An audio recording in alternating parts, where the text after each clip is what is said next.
The second writing principle we're going to be looking at is tone. And the tone is the mood of the piece you're writing. And it can change throughout. It doesn't have to stay the same throughout the whole thing.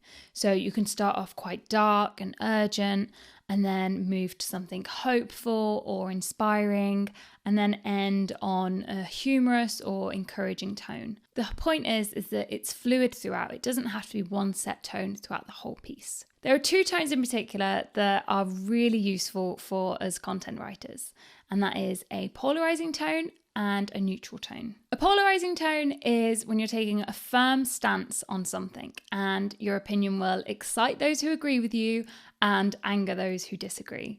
So it's very easy to create loyal fans, but also some very strong enemies. And enemies aren't always a bad thing. As we covered in section 2, having some enemies can help weed out the people who aren't potential customers and also unite the people who are target customers.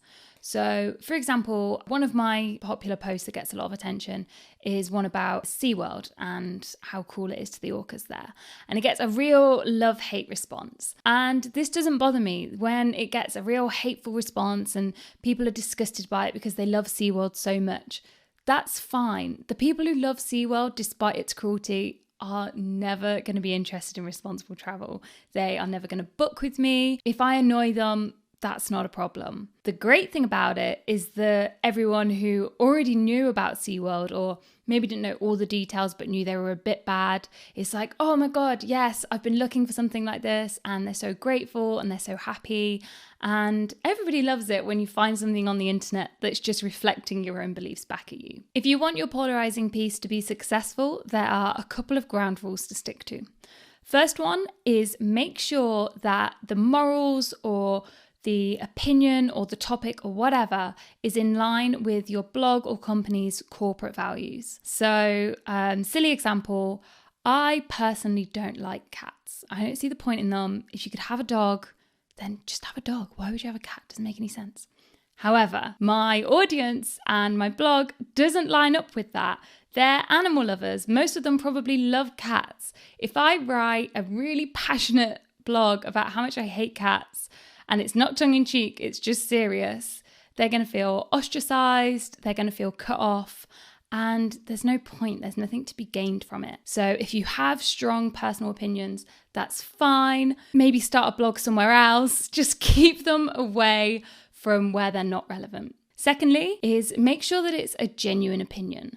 So if you're aware that a polarizing opinion can get loads of traffic, so you think, yes, I'm going to write about this and it's going to be amazing, but you don't actually know that much about it or you don't truly feel that way, people are going to know. You are going to get shredded in the comments. You're not going to have a good response to any of the criticism, and it's just going to come across as insincere and you're not going to come across as trustworthy.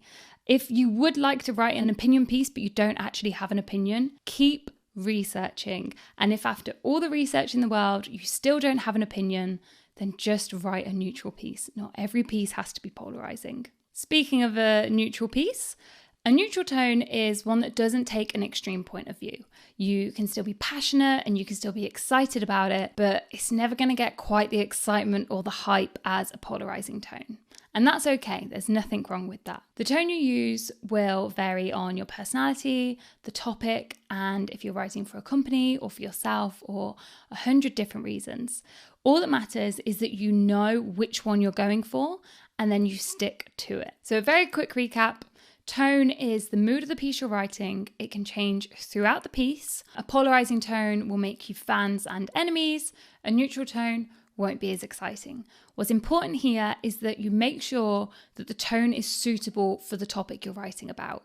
It's suitable for your audience, it's suitable for your brand and your brand values, and we're trying to not offend our customers and maybe cheekily offend some people who aren't so important. That's up to you.